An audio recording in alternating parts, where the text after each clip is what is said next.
He swore he would never accept her as his wife or touch her, but on their first night her beauty shattered all his promises. Hi, my beautiful family. Welcome back to Mr. Peter Stories. Today, I bring you a powerful and deeply loving story, one filled with warmth, care, emotion, high drama, and an incredible narrative. Before we begin, let us take a moment to pray together. Heavenly Father, we come before you with humble hearts, seeking your love and guidance. Bless this beautiful family with peace, joy, and wisdom. May every word shared here today bring light, healing, and inspiration.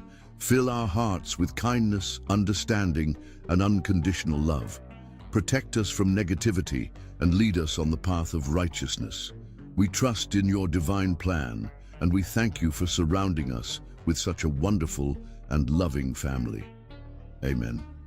My beautiful family, I have been reading your comments on the last two stories, and I truly appreciate your efforts to correct me when needed. We are all human, and we all make mistakes. But having such a caring family like you makes me feel incredibly blessed. In my last story, I shared a journey of transformation, a story that at first 99% of you embraced with love, while a few had questions. But by the end, you witnessed something truly beautiful, the power of love, respect, and care. How she transformed his heart in the most touching way. I want to assure you, my beautiful family, that I will never share anything that goes against God's laws or ethics. My only mission is to spread love, positivity, and heartfelt emotions through these stories. If at any point my words have ever hurt you, please forgive me. Hurting someone means hurting God, our Creator, and that is the last thing I would ever want to do. This story today has been created with immense effort and care, and I promise you, I will do my best to bring you something truly special. If you're still with me and ready for another powerful journey, comment below. We are with Mr. Peter. Let's begin with love and faith. The New York Stock Exchange bell echoed through Wall Street, signaling another day of battle between America's two greatest business dynasties. For 50 years, the Damon Corporation and Walton Industries had dominated headlines, their fierce competition reshaping global markets and defining an era of American capitalism.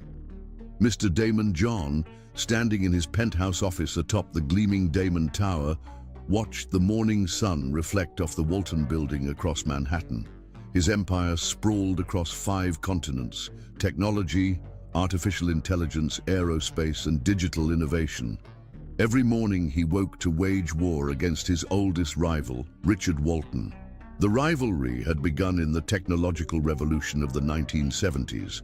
Mr. Damon John, a brilliant innovator with dreams of changing the world, had secured a crucial government contract that Richard Walton had considered his birthright.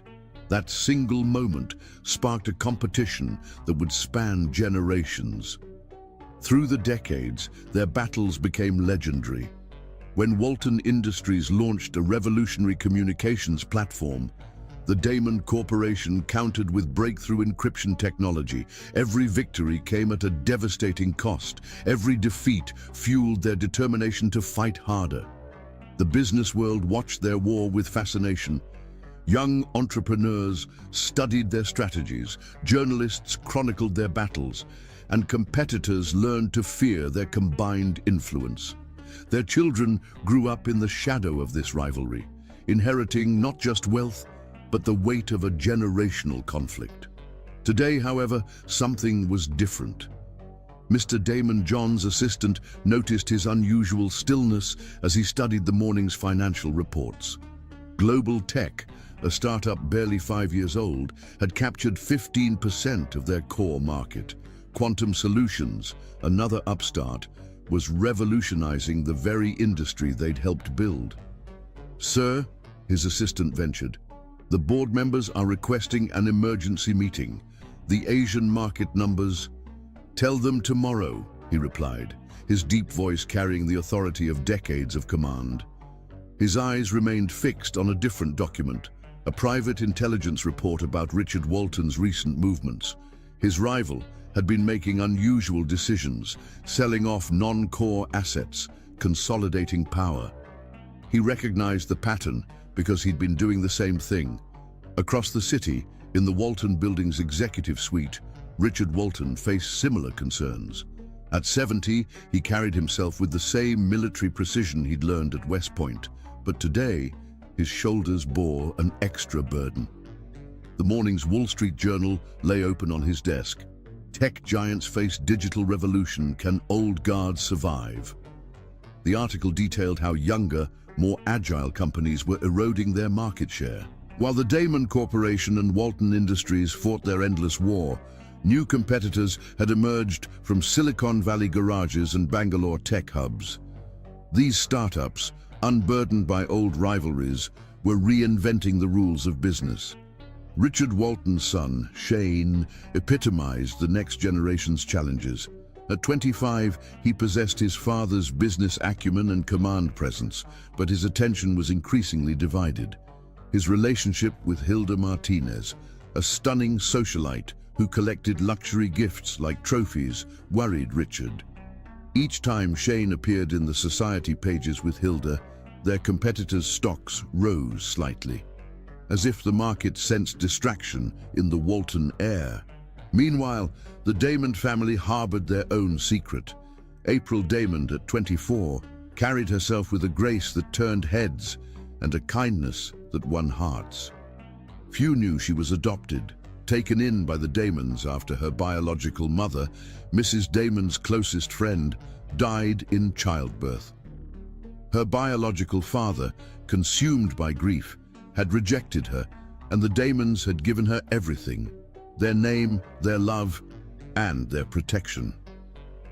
April moved through the world of high finance like a breath of fresh air, more interested in her dreams of fashion design than corporate warfare. Her adoptive parents had sheltered her from the ugliest aspects of their business rivalry, but they couldn't shield her from destiny forever. The morning's trading showed both companies' stocks sliding further. Young tech firms were announcing innovations daily, while the Damon Corporation and Walton Industries remained locked in their dance of mutual destruction. Market analysts began whispering about the end of an era. In their respective towers, both patriarchs reached for their phones at almost the same moment. Mr. Damon John's finger hovered over Richard Walton's private number, a number never used in 50 years of competition. In the Walton Building, Richard Walton stared at his own phone, considering a call he'd sworn he'd never make. The world was changing too fast. Their children deserved more than an inherited war.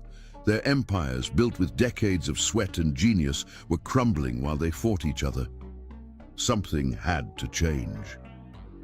Mr. Damon John made the call first. 3 rings, then a familiar voice. Walton. "Richard," Mr. Damon John said, his voice carrying half a century of history. "We need to talk. No lawyers, no boards, no press, just us." The silence stretched for what felt like eternity. Both men thought of every battle, every victory, every defeat. Both thought of their children, their legacies, their empires teetering on the brink of irrelevance. "The Hamilton Room at the Metropolitan Club," Richard finally replied. 8 o'clock tonight. The Metropolitan Club, that bastion of old New York power, had hosted countless secret meetings that changed the course of American business. Tonight would be another such meeting, though none of the club's discreet staff could have guessed its historic importance. Mr. Damon John arrived first, instructing his driver to use the private entrance. The Hamilton Room, with its rich mahogany panels and oil paintings of long-dead industrialists, suited the gravity of the moment. He ordered Scotch, Macallan 25, the same brand Richard Walton favored. Richard Walton entered precisely at 8, his silver hair and immaculate suit a testament to old-world power. Both men had dismissed their security details, meeting truly alone for the first time in decades. "John," Richard nodded, taking his seat. "Richard," Mr. Damon John replied, sliding the second Scotch across the table. They studied each other in silence, these titans of industry who had shaped the modern world. Their rivalry had driven innovation, created millions of jobs, and transformed technology. It had also cost them both more than they cared to admit. "Our war has gone on long enough," Mr. Damon John finally said, his voice heavy with the weight of truth. "While we fight each other, the world is passing us by." Richard Walton took a slow sip of scotch, savoring its complexity. Global tech, quantum solutions, neodynamics. They're eating our market share while we bleed each other dry. "The Asian markets are slipping away," Mr. Damon John added. "European contracts going to younger firms. Our children deserve better than inheriting a crumbling empire." "Shane?" Richard paused, choosing his words carefully. "He's brilliant, but distracted. That girl he's with, Hilda, she's wrong for him, wrong for the company." Mr. Damon John nodded slowly. "April has such potential, but this war, it limits her options, her future." The silence that followed was heavy with possibility. Both men knew what needed to be done, but neither wanted to be the first to suggest it. Finally, Richard Walton set down his glass and looked directly at his oldest rival. "A merger," he said simply, "through marriage, Shane and April." The words hung in the air between them. A solution as old as business itself, the marriage alliance, joining warring families through bonds stronger than contracts and stockholder agreements. Mr. Damon John studied his scotch, thinking of April's gentle heart, her dreams of fashion design, her quiet strength. "They've never even met properly," he said softly. "They will," Richard replied. "At the right time, in the right way. We'll announce it at the Global Tech Summit next month. Shock our competitors, unite our strengths." The plan began to take shape as the night deepened. They would keep the meeting secret, surprise the world with their announcement. Their children would have time to adjust to the idea, to know each other. The marriage would combine their empires, ending 50 years of warfare and creating an entity strong enough to face the future. Neither man spoke of love, neither mentioned the risk of forcing two young hearts together for business. They were men of their generation, raised to believe that duty came before personal desire. As midnight approached, they stood and shook hands, not as rivals, but as future family. The deal was sealed with nothing more than a handshake and 2 empty glasses of scotch. No lawyers, no contracts, no witnesses. Just 2 old warriors finally laying down their swords. They left separately, each returning to their respective towers to begin preparing for the seismic shift they'd set in motion. The New York skyline sparkled around them, unaware that its 2 greatest business dynasties had just concluded their 50-year war in a quiet room over expensive scotch. In her penthouse apartment, April Damon sketched designs for her future fashion line, unaware that her life was about to change forever. Across town, Shane Walton dined with Hilda at an exclusive restaurant, ignorant of the fate his father had just arranged. The stage was set for a story of power, pride, and unexpected love. The greatest business rivalry in American history was about to transform into something entirely different. A tale of 2 hearts finding each other despite every obstacle. The city slept on, unknowing that tomorrow would bring the first ripples of a change that would reshape the business world forever. In their towers, 2 titans of industry finally slept peacefully, having taken the first step toward saving their empires through the oldest solution in history, the union of their children. Chapter 2. The Secret Summit. Dawn broke over Manhattan, bathing the Walton building in golden light. Shane Walton's private office on the 85th floor offered a commanding view of the city he'd grown up determined to conquer. At 25, he already carried himself with the confidence of a man who'd never known failure. His custom Tom Ford suit fit perfectly against his athletic frame as he reviewed the morning's acquisition reports. A gentle knock interrupted his concentration. "Mr. Walton," his secretary announced. "Your father requests your immediate presence in the main conference room." Shane frowned, checking his Patek Philippe watch, a recent gift to himself after closing a billion-dollar deal. His father never called impromptu meetings, preferring carefully scheduled appointments with clear agendas. Something was different about today. Across town in the Damon Tower, April Damon sat in her modest office, surrounded by sketches of her latest fashion designs. Unlike the stark minimalism that dominated the corporate floors, her space burst with color and creativity. Fashion magazines lay scattered across her desk, their pages marked with sticky notes and inspiration flags. Her adoptive father's personal assistant appeared at her door. "Miss Damon, your father would like to see you in his office immediately." April's heart skipped a beat. Despite the love and security the Damons had given her since adopting her as a baby, these sudden summons always triggered a flicker of anxiety, a remnant of knowing she came into their lives through tragedy, her biological mother's death and father's rejection. In the Walton Building's main conference room, Richard Walton stood at the floor-to-ceiling windows, his silver hair and impeccable posture a testament to old-world power. He turned as Shane entered, studying his son with eyes that had witnessed half a century of corporate warfare. "Son," he began, his voice carrying the weight of generations. "What I'm about to tell you will change everything. Last night I met with John Damon." Shane's body tensed instantly.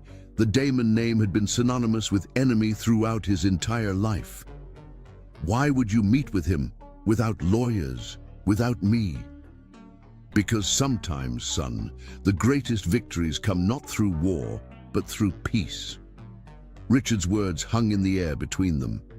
"We've reached an agreement that will save both our empires." Meanwhile, in Mr. Damon John's office, April sat perched elegantly on the edge of a leather chair, her natural grace evident even in stillness.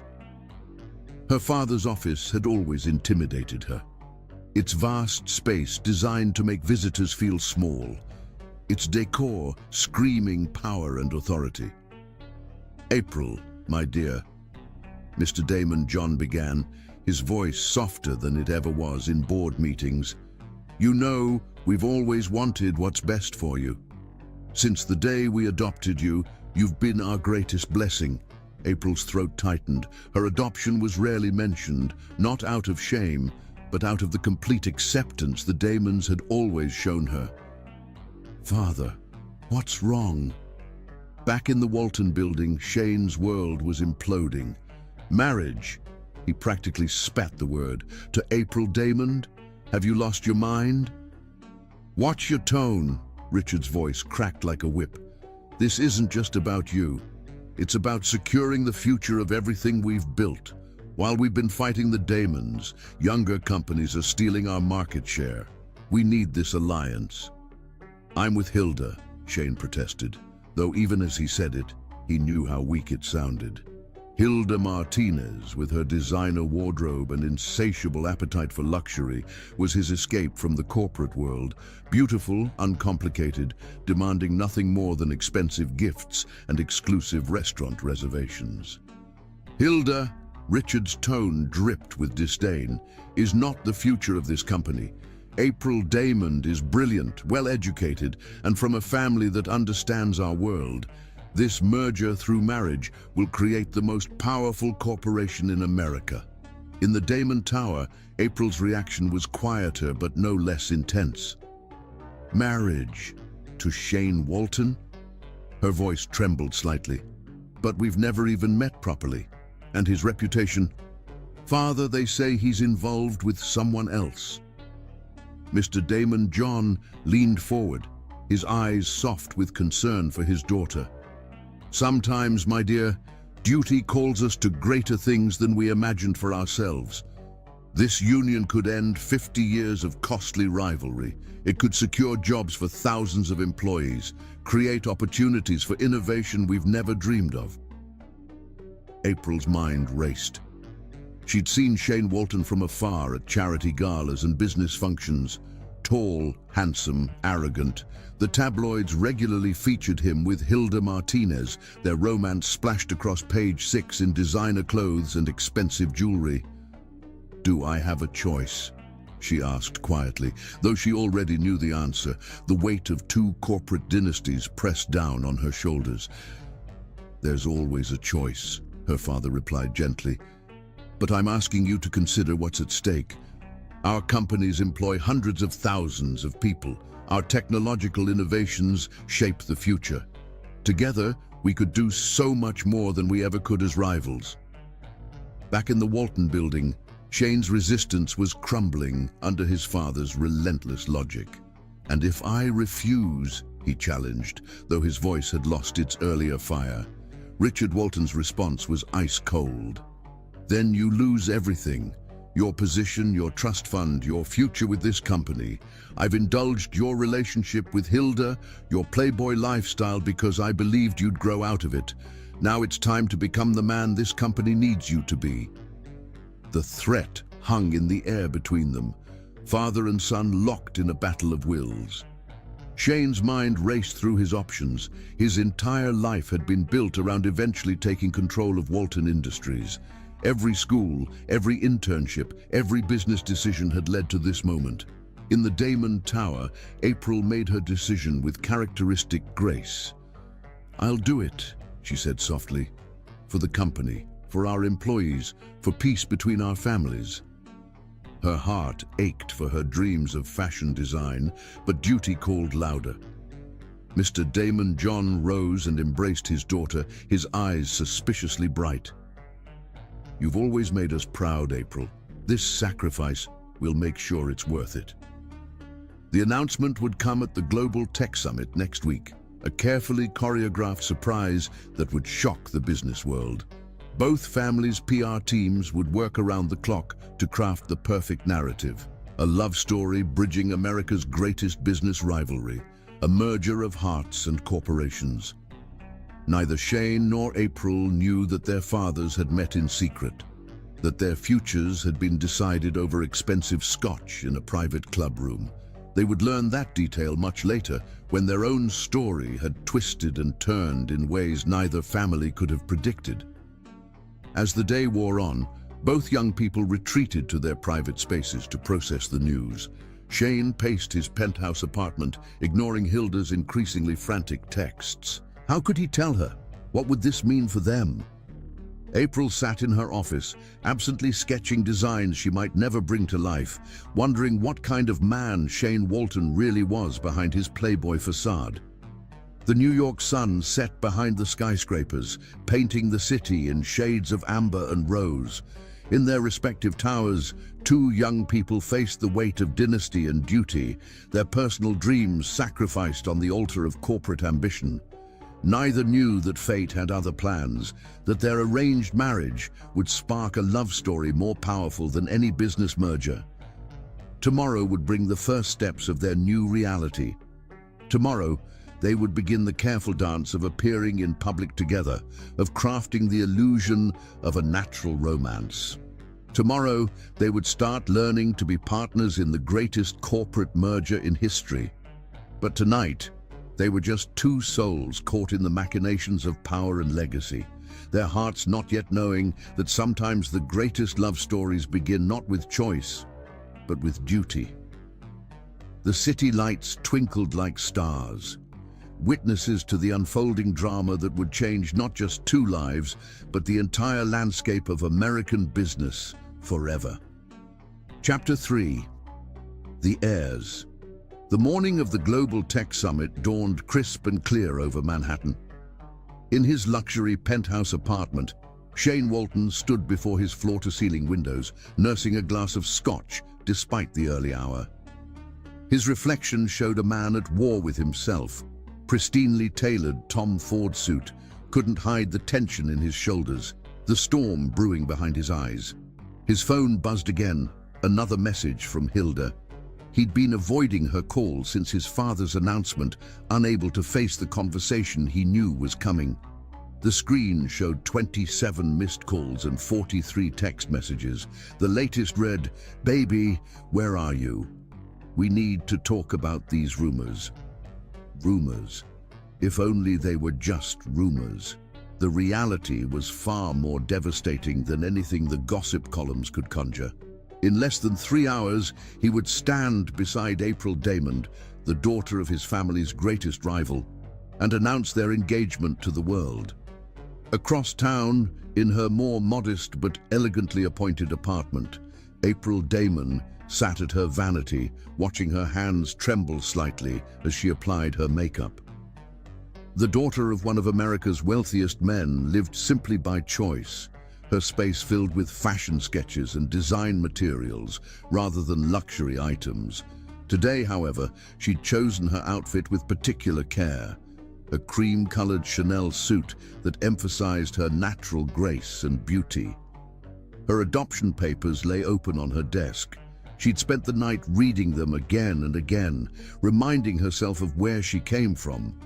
The documents told a story of love and loss, her biological mother's death in childbirth, her biological father's rejection, and the Damons' decision to make her their own. It was a debt she could never repay, and now, perhaps, this arranged marriage was her chance to prove her gratitude.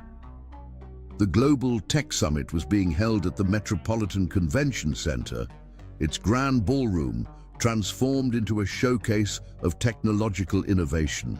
CEOs, venture capitalists, and tech visionaries from around the world gathered to glimpse the future, unaware that the day's biggest news would have nothing to do with technology. Shane arrived first, surrounded by his usual entourage of assistants and security. He moved through the crowd with practiced ease, his Harvard-polished charm masking the turmoil within. Every handshake, every smile felt like a performance, knowing that in less than an hour, his world would change forever. Mr. Walton, a young reporter from Tech Weekly, caught his arm. Any comment on the rumors about a possible merger with Damon Corporation? Shane's practiced smile never wavered. All announcements will come at the appropriate time, he replied smoothly, though his stomach churned at the words. April's arrival caused a different kind of stir. She moved through the crowd with an unconscious elegance that turned heads, her genuine warmth a stark contrast to the calculated networking that dominated such events. Unlike Shane, who'd been groomed for the corporate spotlight, April had always stayed on the periphery of the business world, more comfortable in design studios than boardrooms. Their first real meeting was carefully orchestrated by their father's PR teams. As April approached the Walton Industries booth, Shane felt his breath catch despite himself. He'd seen her in photos, glimpsed her at events, but up close. She was stunning in a way that had nothing to do with mere beauty. There was a kindness in her eyes, a gentle strength in her bearing that no photograph had captured. "Mr. Walton," she greeted him formally, extending her hand. "Miss Damon," he replied, taking her hand. The touch sent an unexpected current through both of them, though neither let it show. Their fathers watched from a discreet distance, satisfied with the tableau they presented. The handsome corporate heir and the graceful heiress, a picture-perfect couple for the business world's greatest merger. But reality was more complicated. As Shane held April's hand a fraction longer than necessary, his phone buzzed again in his pocket. Hilda, surely, demanding answers he wasn't ready to give. And behind April's composed smile lay fears she'd never voice. Would this man, known for his playboy lifestyle and arrogant demeanor, break her heart in the name of business? The announcement came at noon. Both families took the stage together, presenting a united front that sent shockwaves through the business world. Mr. Damon John spoke first, his deep voice carrying authority and conviction as he announced not just a merger of companies, but a union of families. Richard Walton followed, laying out the business implications with military precision. But it was when Shane and April stepped forward together that the room erupted in gasps and whispers. The sight of the two heirs standing side by side, holding hands. It was an image that would dominate business news for weeks to come. Love, Shane declared to the assembled press, the lie tasting bitter on his tongue, sometimes finds us in unexpected places. He looked down at April, trying to convey sincerity he didn't feel. When I met April, I knew she was different from anyone I'd ever known. April's response was softer, but somehow more genuine. Sometimes the heart knows what the mind hasn't yet realized, she said, her words carefully chosen to be true while hiding their deeper meaning. The questions came fast and furious. How long have you been dating? When's the wedding? What about your relationship with Hilda Martinez, Mr. Walton? How will this affect the company's competing projects? Their PR teams deflected most queries, but the damage was done. Hilda's name hung in the air like a ghost between them, even as they posed for photographs and accepted congratulations. In a quiet moment backstage, while their fathers handled the business press, Shane and April found themselves alone for the first time. The silence between them was heavy with unspoken thoughts and fears. "I'm sorry," Shane said finally, surprising them both with his sincerity. "This isn't fair to you." April studied him, seeing past the corporate mask to the conflict beneath. "Life isn't always fair," she replied softly, "but we can choose how we handle what it gives us." Her quiet dignity made him feel ashamed of his earlier resentment. This woman, who carried herself with such grace despite the circumstances, deserved better than a reluctant groom still entangled with another woman. "Hilda," he began, but April held up a hand. "You don't owe me explanations," she said. "We both know why we're here. This is business, nothing more." But even as she spoke the words, something shifted between them. A recognition, perhaps, that they were both prisoners of their family's ambitions, both sacrificing personal dreams for dynasty and duty. The rest of the day passed in a blur of interviews, photographs, and congratulations. Stock prices for both companies soared as the market responded to the unexpected merger. Competitors scrambled to understand the implications. Analysts praised the strategic brilliance, and social media exploded with speculation about the young couple. By evening, Shane's phone had finally gone silent. Hilda's last message, a single word: "Goodbye." It should have hurt more than it did. Instead, he felt a strange sense of relief, as if a weight he hadn't known he was carrying had been lifted. April retreated to her apartment, finally allowing herself to feel the full weight of the day. Her design sketches still covered the walls, dreams of a fashion career now overshadowed by corporate responsibility. Yet as she thought of Shane's moment of vulnerability backstage, she wondered if perhaps there was more to him than his playboy reputation suggested. In their respective homes, both heirs grappled with their new reality. Shane poured another scotch, trying to reconcile his image of April, her quiet strength, her unexpected wisdom, with his predetermined resentment of all things Damon. April sat at her design table, sketching absently, her mind replaying every interaction with Shane, searching for clues to the man behind the corporate facade. Neither knew that across town, in a private dining room at the Metropolitan Club, their fathers were raising glasses to their success. The merger was proceeding exactly as planned, two dynasties united, a 50-year war ending, not with destruction, but with union. But life rarely follows even the most carefully laid plans. As the New York night deepened, two young people lay awake in their separate homes, their thoughts turning surprisingly often to each other. Perhaps it was the shared weight of their situation, the recognition of a fellow prisoner of duty and expectation. Or perhaps it was something else, something neither was ready to acknowledge. The media would call it a modern fairy tale, the joining of two great business empires through love. The reality was far more complex. Two hearts caught in a web of corporate ambition, family duty, and unexpected attraction. As they drifted finally towards sleep, both Shane and April wondered what tomorrow would bring. not knowing that their arranged marriage would lead them down paths neither could have predicted. The city lights twinkled like stars, keeping their secrets.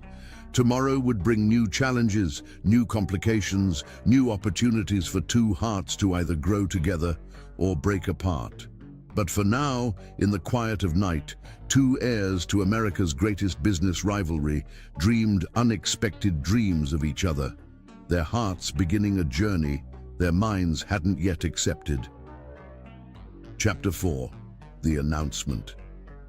The news broke like a thunderclap across the global business landscape. Every major financial network interrupted their regular programming with breaking news alerts. CNN, Bloomberg, CNBC, all leading with the same stunning headline: breaking, Damon and Walton empires to merge through marriage alliance. The Damon Towers Grand Conference Room, with its sweeping views of Manhattan, had been transformed into a media center. Journalists from around the world packed the space, their cameras and microphones creating a forest of technology before the ornate podium. The tension in the room was electric. No one had seen this coming. Mr. Damon John stood before the mirror in his private office, adjusting his tie one final time. Today's Armani suit was chosen with particular care, dark navy that projected both power and approachability. Beside him, April sat quietly, her cream-colored designer dress making her look both elegant and vulnerable. Her hands were clasped tightly in her lap, the only sign of her inner turmoil. "Are you ready, sweetheart?" he asked, his voice gentler than usual. April met his eyes in the mirror. "Yes, father." The lie came easily. How could anyone be ready for this? In the Walton building across town, a similar scene played out. Richard Walton paced the length of his office while Shane stood at the window, his jaw set in a hard line. The young heir's phone had finally stopped buzzing, Hilda's last message still unread. "Remember," Richard's voice cut through the tension, "this is more than just a marriage. This is the future of both companies. The whole world is watching." Shane's response was a curt nod. His mind was a storm of emotions, anger at being forced into this, resentment toward April simply for existing, and beneath it all, a nagging guilt about Hilda. The press conference was scheduled for exactly noon. As the hour approached, both families made their way to the Damon Towers conference room. The photographers' cameras clicked frantically as they entered. First, Mr. Damon John and his wife, then Richard Walton and his, and finally, the young couple themselves. April's entrance caused a stir. She moved with natural grace, her beauty enhanced by an inner dignity that the cameras eagerly captured. Shane followed, tall and handsome in his bespoke suit, playing his part of the devoted fiancé perfectly despite the war raging inside him. Mr. Damon John stepped to the podium first. "Ladies and gentlemen, thank you for joining us today. We're here to announce not just a business merger, but a union of families that will reshape the future of American industry." The room erupted in questions, but he raised his hand for silence. For 50 years, the Damon Corporation and Walton Industries have been rivals. Today, we become family. Richard Walton joined him at the podium, the two titans of industry standing together for the first time in public memory. "Through the marriage of my son, Shane Walton, and April Damon, our companies will unite to create the most powerful technological and business entity in the world." The questions came rapid fire. When did this relationship begin? What about the ongoing patent disputes? "Mr. Walton, any comment on your son's previous relationship with Hilda Martinez?" Shane stepped forward, his media training kicking in despite his turmoil. "April and I have known each other through business circles for years," he lied smoothly. "Sometimes the best things in life come from unexpected places." April moved to his side, allowing him to take her hand. The touch sent an unexpected jolt through both of them, a current of awareness neither had anticipated. She smiled for the cameras, the perfect picture of a woman in love, though her heart was racing beneath her calm exterior. "We're very happy," she said softly, her voice carrying naturally across the room.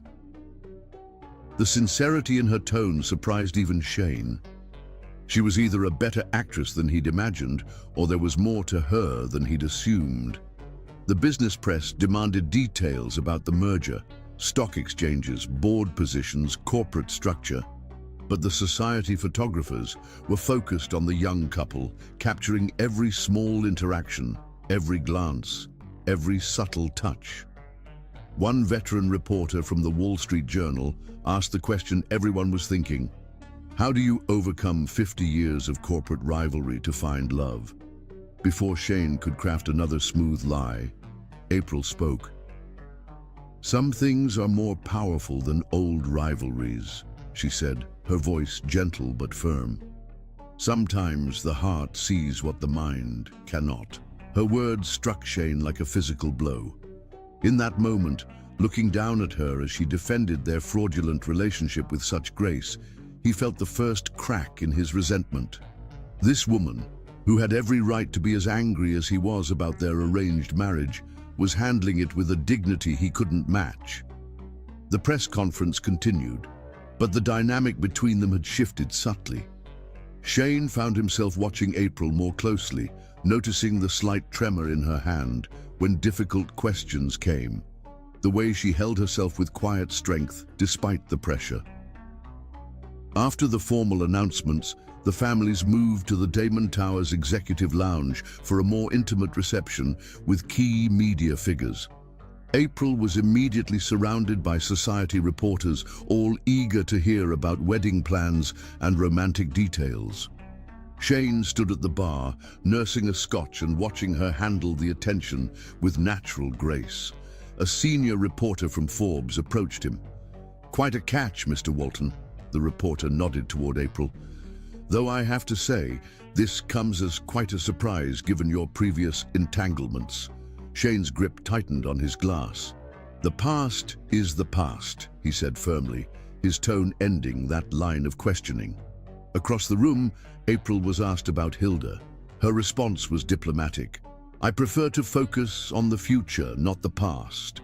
Shane and I are looking forward to building something meaningful together." As the afternoon wore on, both families worked the room with practiced skill. The story was carefully shaped, a natural romance that had blossomed despite family rivalry, leading to a merger that would benefit both companies. The financial press ate it up, already speculating about the combined company's potential market dominance. But in quiet moments, when the cameras weren't watching, the strain showed. Shane disappeared to the balcony several times, his phone in his hand, though he never made any calls. April maintained her smile, but her eyes held a sadness that the more observant reporters noticed. As evening approached, the media finally began to disperse. The story would dominate tomorrow's headlines, but for now, the performance was over. In the empty conference room, April finally allowed herself to sink into a chair, exhaustion evident in every line of her body. Shane found her there, 2 glasses of champagne in his hands. He offered her one wordlessly, and she accepted with a small nod. "You were good today," he said finally, breaking the silence. "Better than I was." April looked up at him, surprise flickering across her face at the compliment. "We all do what we have to do," she replied softly. "Is that what this is to you? Duty?" She considered the question carefully.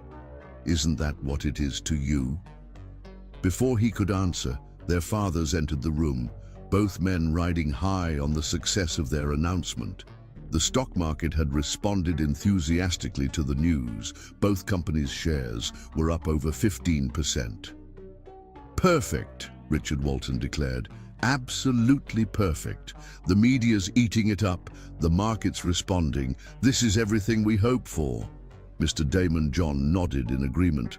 "Now we move to phase 2. The engagement party next week, then the wedding in 3 months. We need to keep this momentum going." Shane and April exchanged a glance, both recognizing the machinery of corporate ambition that was now controlling their lives.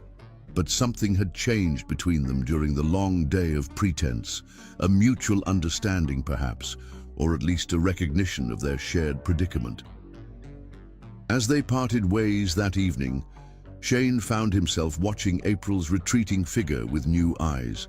She wasn't what he'd expected, not the corporate princess he'd assumed she'd be, not the enemy he'd prepared himself to resent.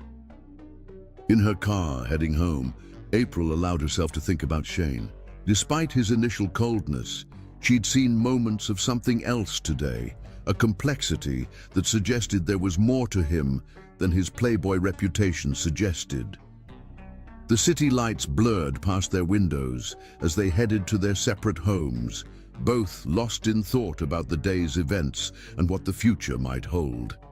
Neither could have guessed how their carefully arranged merger of convenience would evolve, or how their hearts would betray all their careful plans.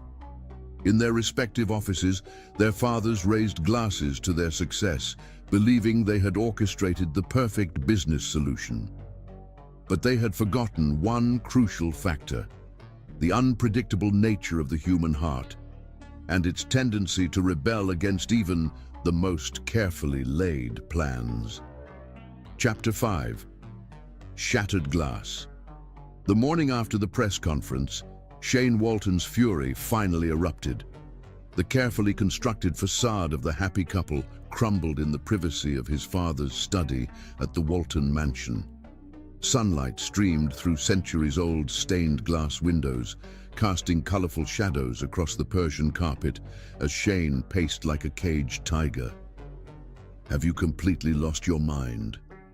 His voice rose with each word, echoing off the wood-paneled walls. "How could you do this without even asking me?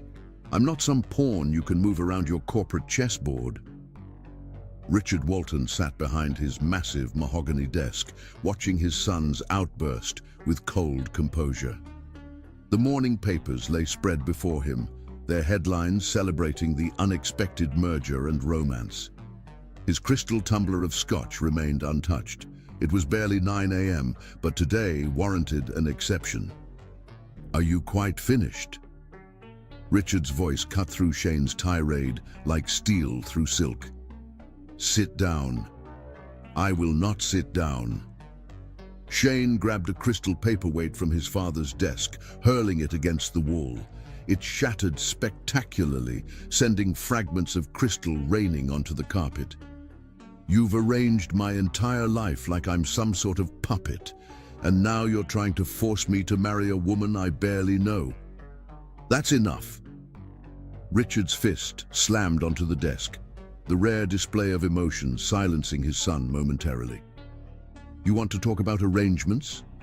Let's talk about how I arranged your admission to Harvard, how I arranged your first vice presidency, how I arranged to cover up that scandal with the senator's daughter 3 years ago." Shane's face paled slightly at the mention of that particular incident, but his anger didn't diminish.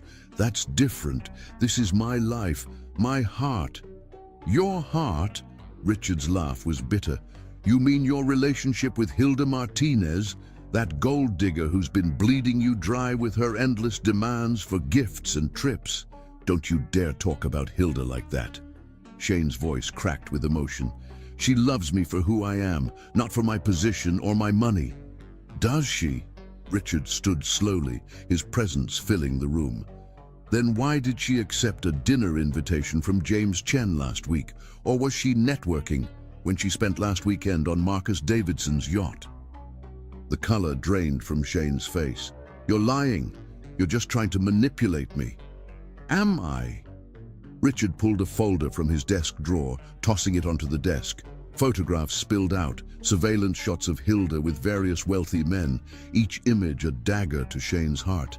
"I've had her watched for months. She's playing you, son, just like she's playing half a dozen other wealthy men."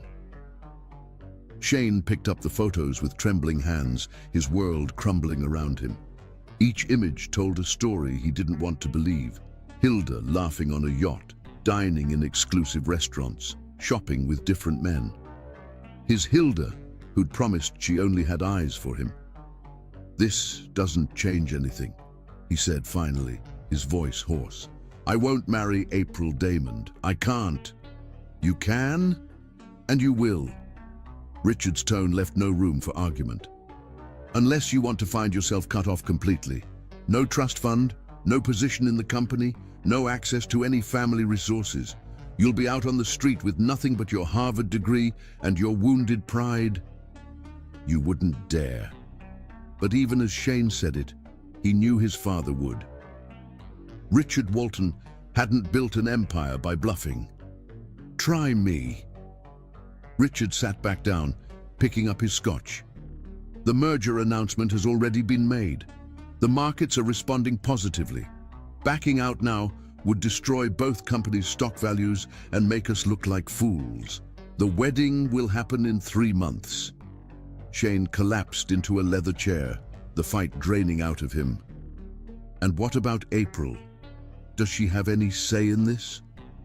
"April Damon understands duty and family obligation better than you ever have." Richard's voice held a note of approval that stung Shane deeply.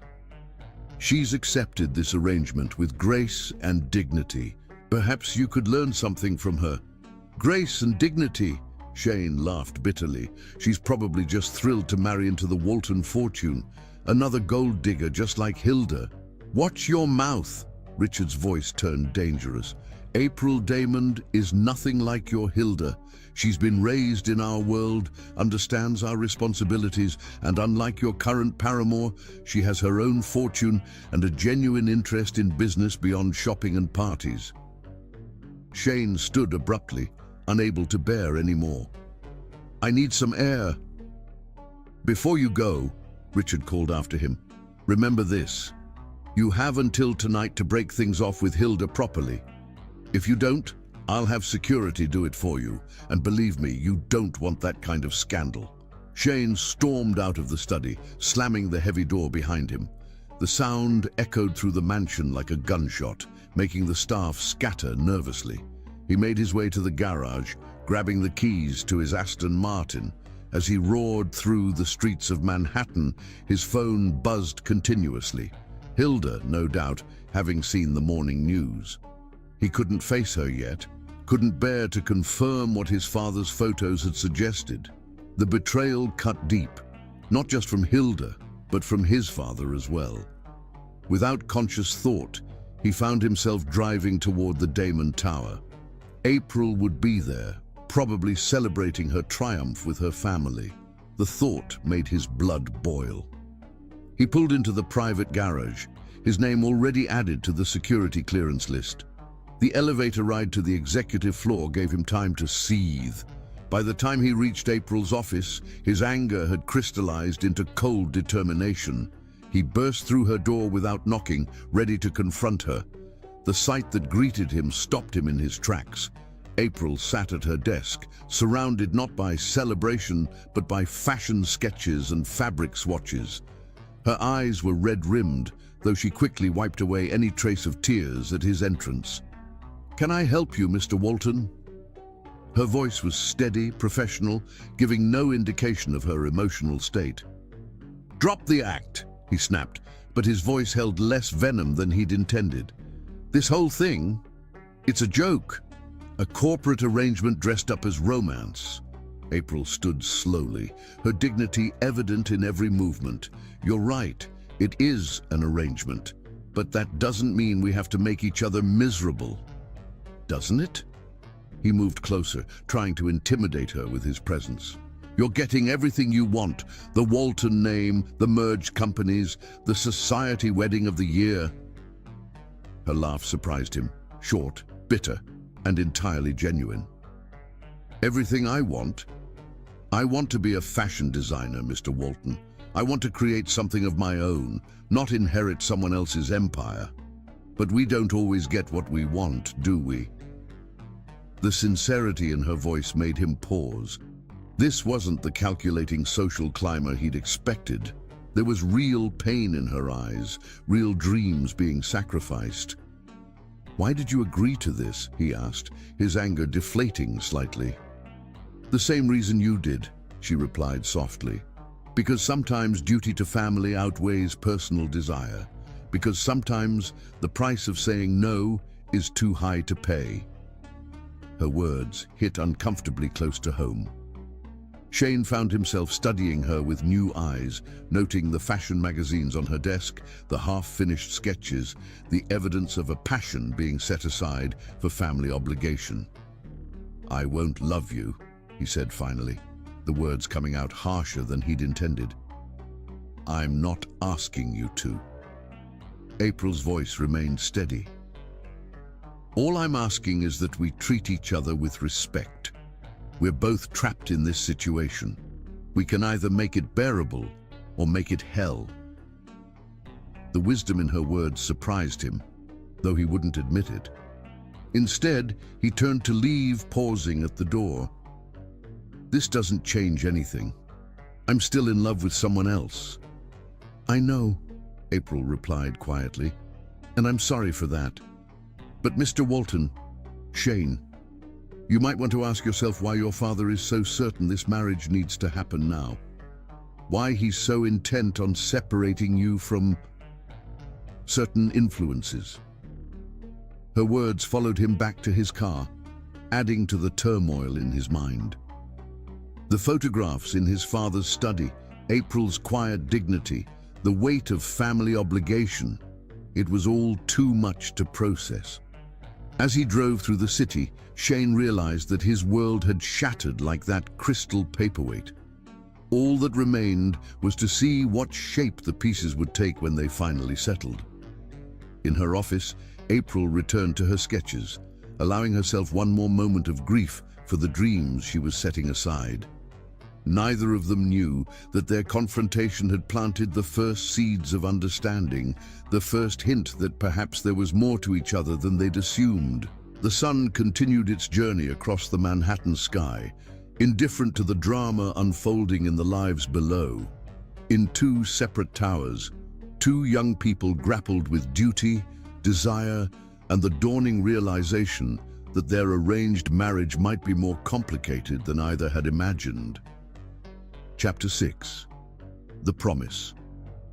The Walton family estate blazed with light against the darkening Manhattan sky, its 5 acres of manicured gardens prepared for the first official gathering of the newly engaged couple. After Shane's explosive confrontation with his father in Chapter 5, where he'd been threatened with disinheritance, this evening would set the tone for their public relationship. April arrived with her adoptive parents, her cream-colored Valentino gown making her look like an angel descended into their midst. She knew what awaited her.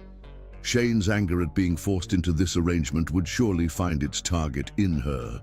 She wasn't wrong. "Well, if it isn't our newest acquisition," Shane's voice dripped with sarcasm as he approached, loud enough for nearby guests to hear.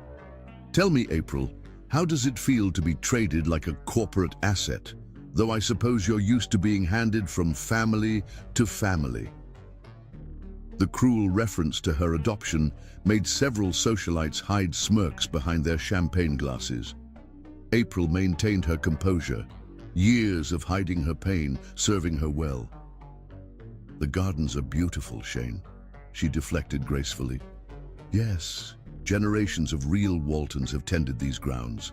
He emphasized the word real with deliberate cruelty. "People who earned their place here, not charity cases who got lucky." Richard Walton appeared at his son's elbow, his grip warning. "Show April the rose garden, son." It wasn't a suggestion.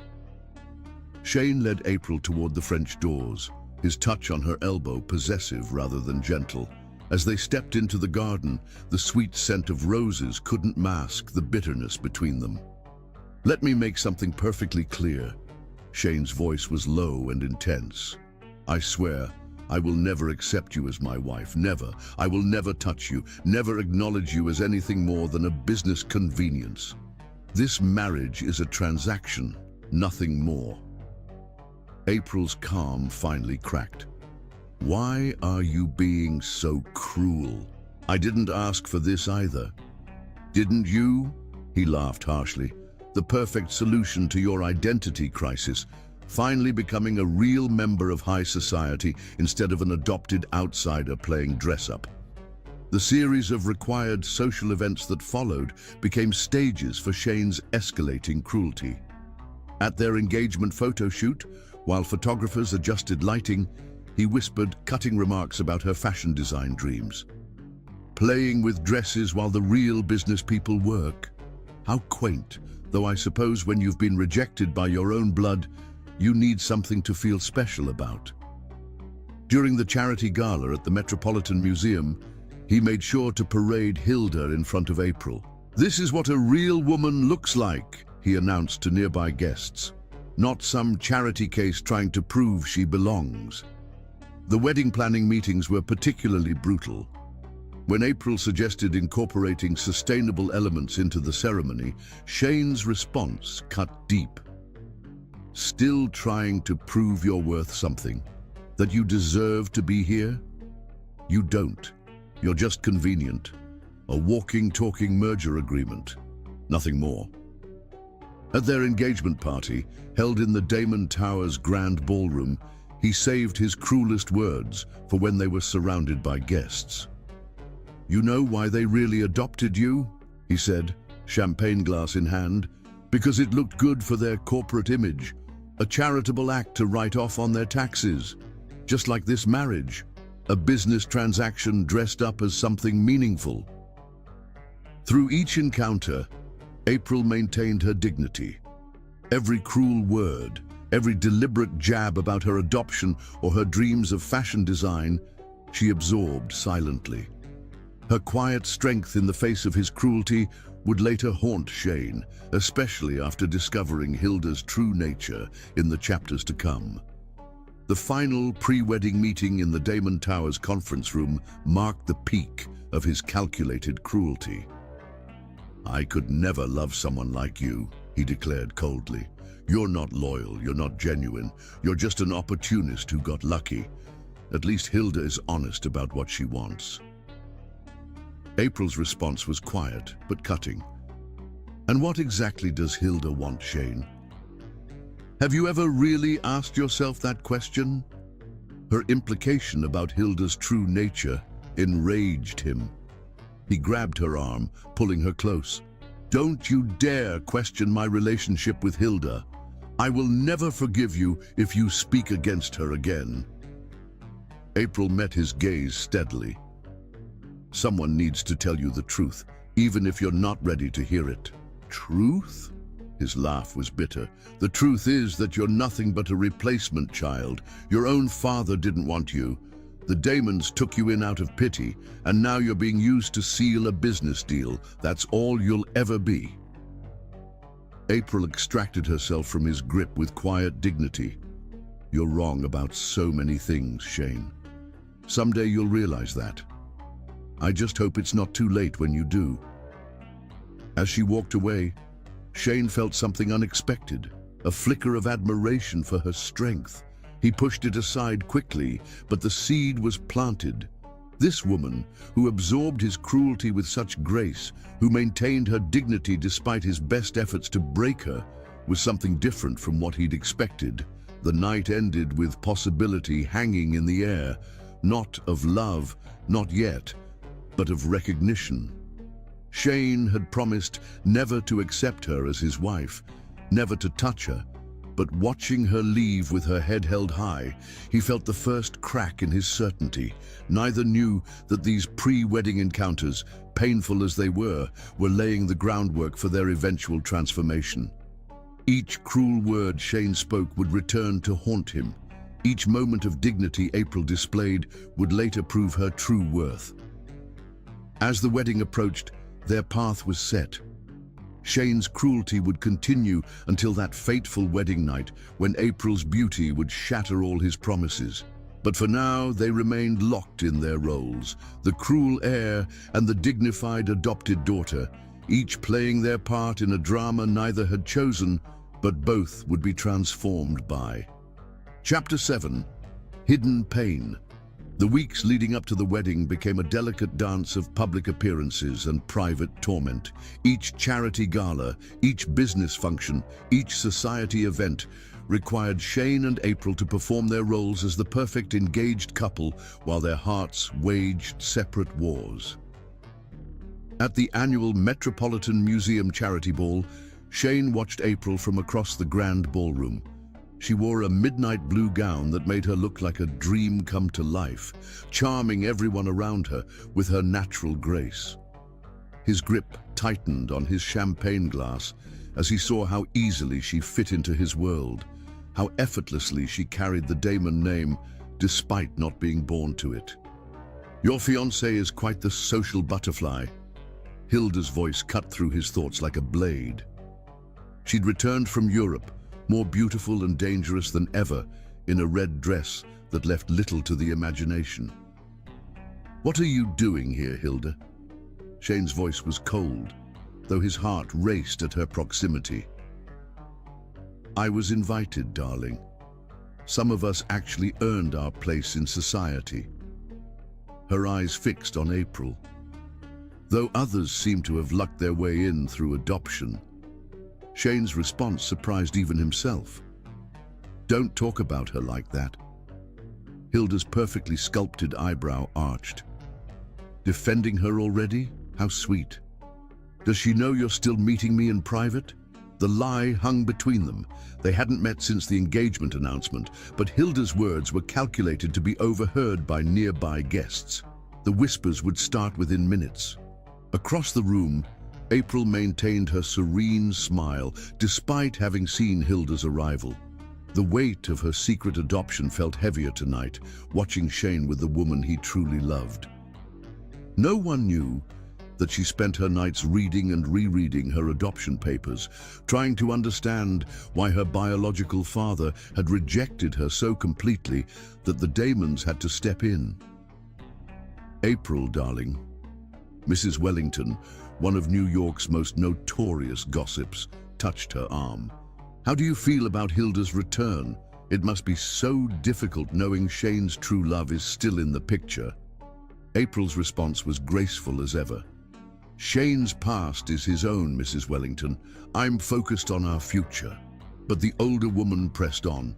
"Yes, but surely you must worry. After all, with your background, you can't really compete with old money like Hilda."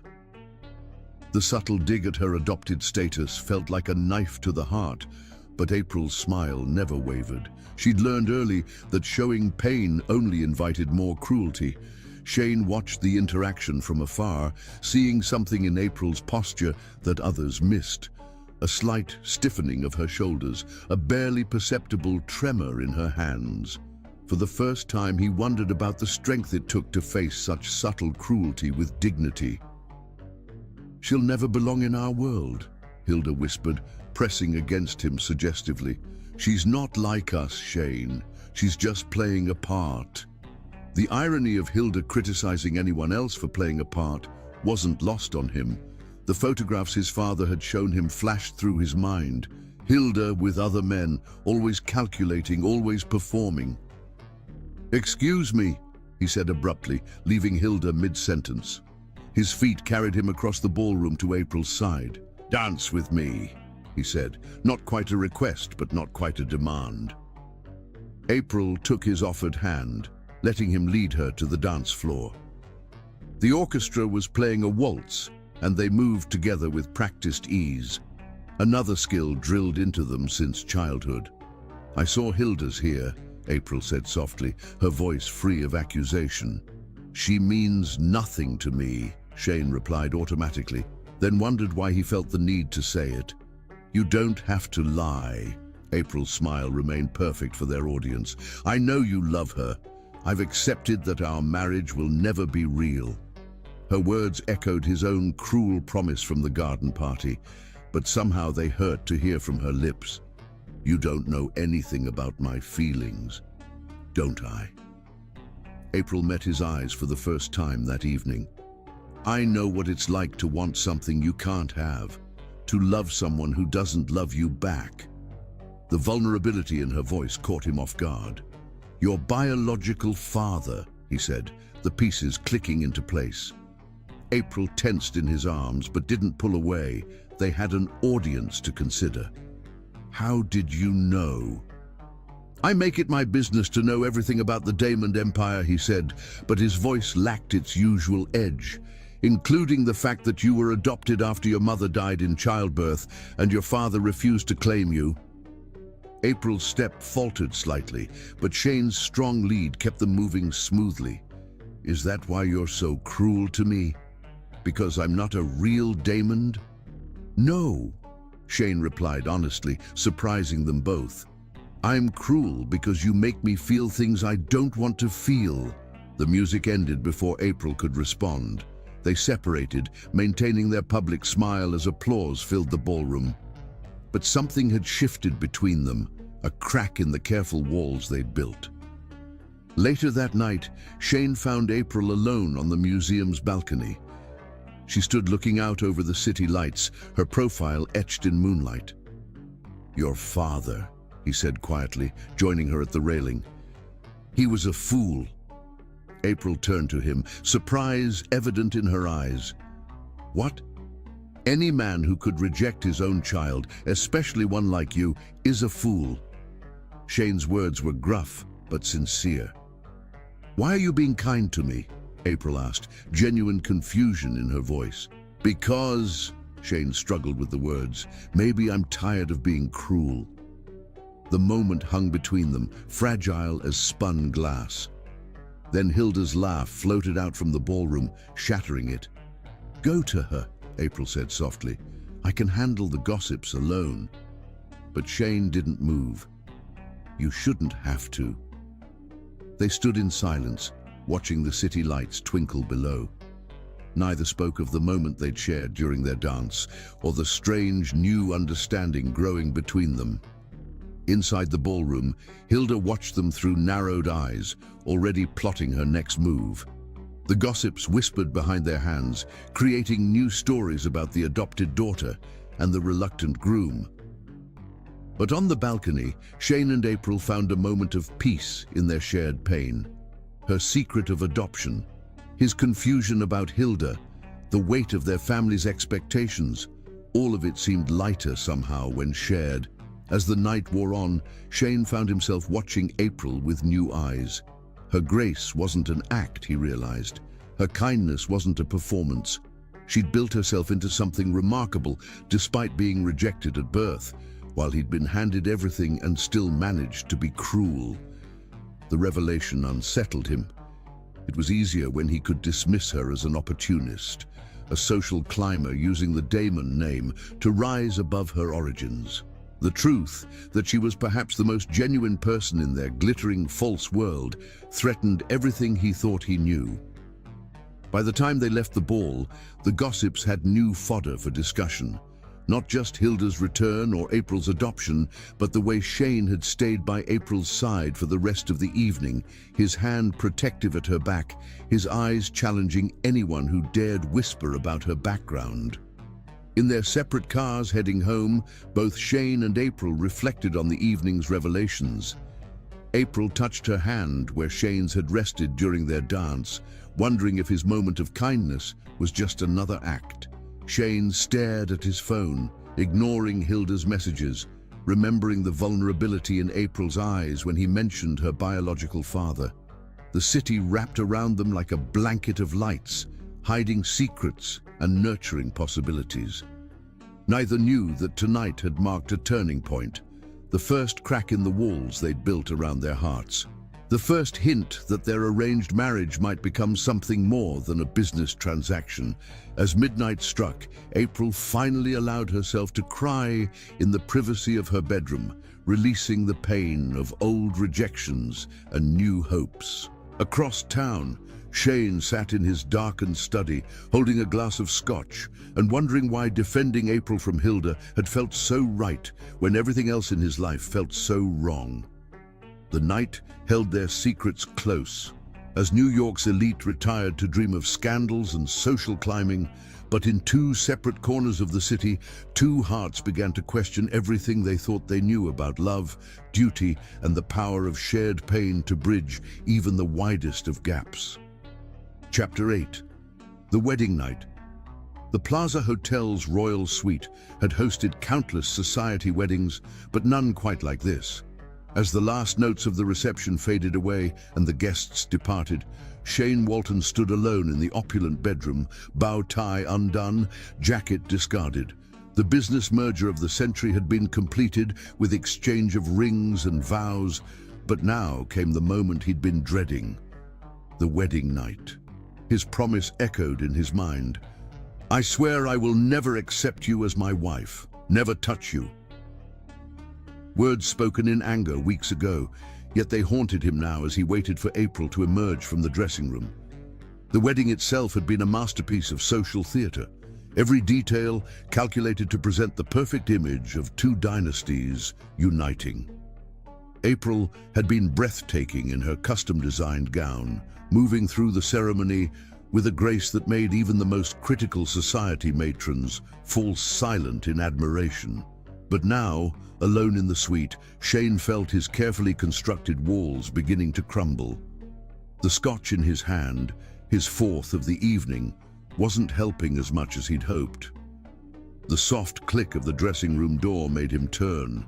His glass slipped from suddenly nerveless fingers, shattering on the marble floor.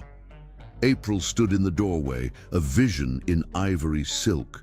Her wedding gown had been stunning, but this was something else entirely.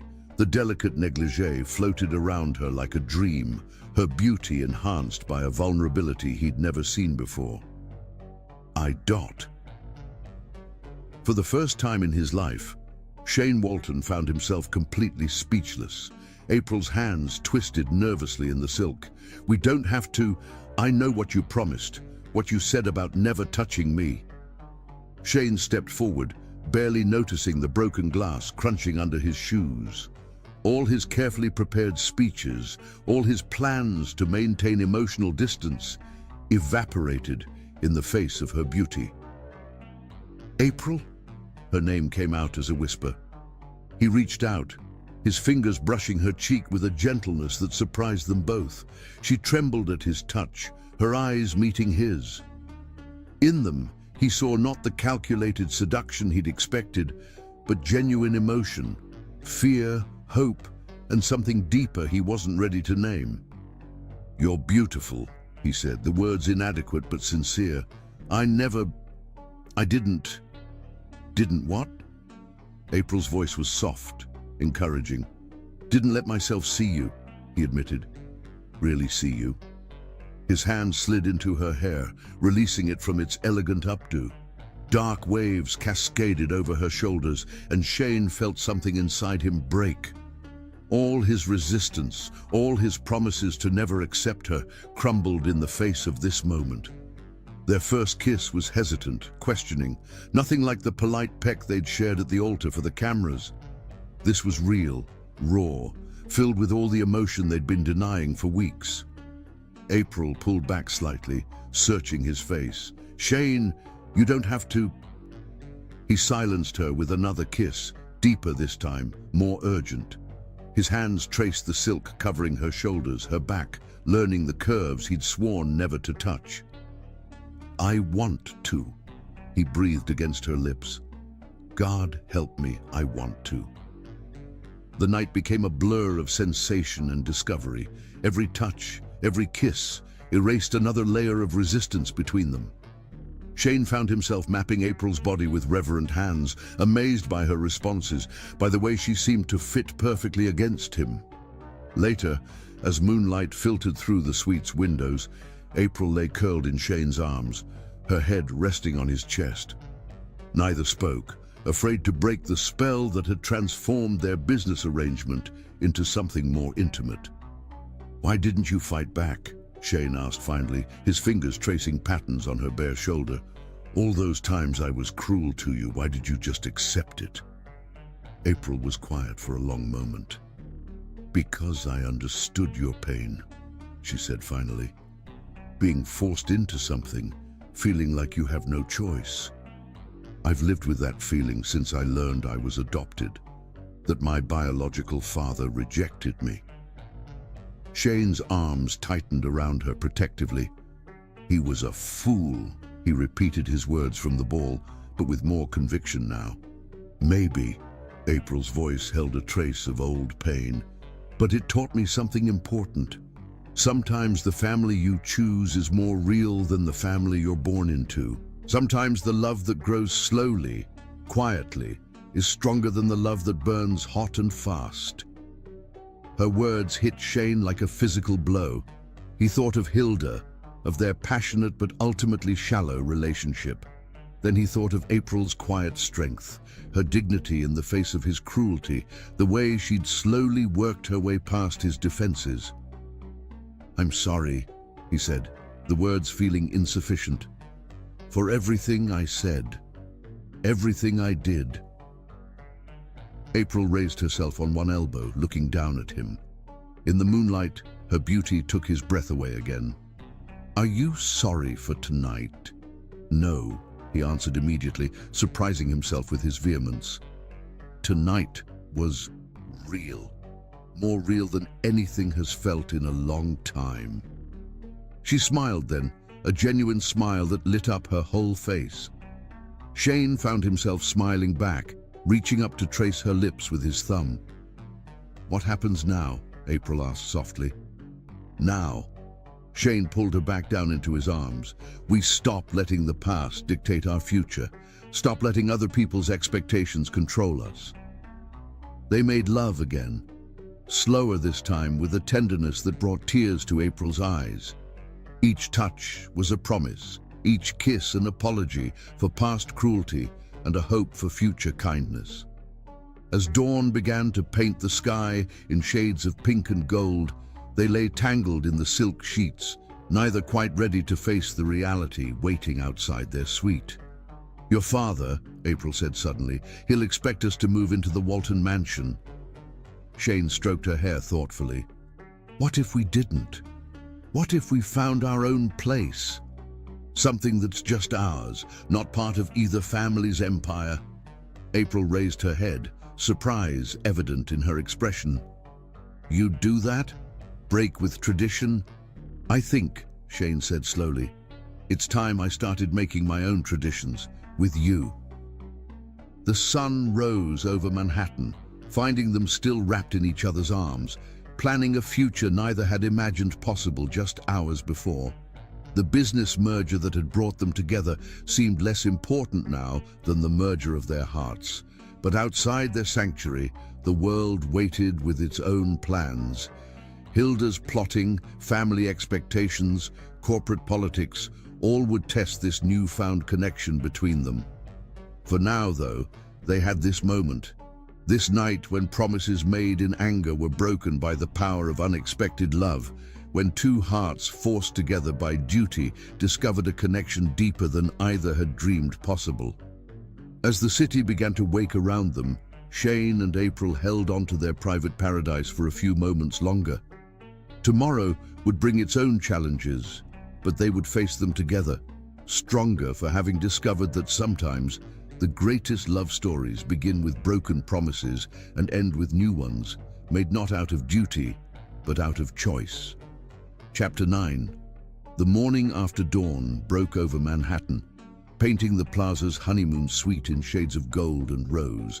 Scattered rose petals from their wedding night still decorated the floor, and champagne glasses sat half-empty on the bedside table, silent witnesses to the passion they'd shared just hours before. April woke slowly, her body still tingling from Shane's touches. The silk sheets held his warmth, though his side of the bed was empty. For a moment, she allowed herself to remember. His tender kisses, the way he'd held her like she was precious, the soft words he'd whispered in the dark. How different he'd been from the cold corporate warrior she'd known before.